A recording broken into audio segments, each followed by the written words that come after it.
Bakit hindi unahin ang sinasabi ng Biblia? Income muna. O, may pera na tayo. Bibili tayo ng bahay. Saan? Teka. Ba't di tayo magsimula ng negosyo? Para kung umuwi na itong si OFW, matanggal man, o mag-resign, o mag-retire, may negosyong kumikita.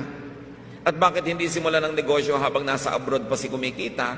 Para hindi masakit yung pamumuhunan.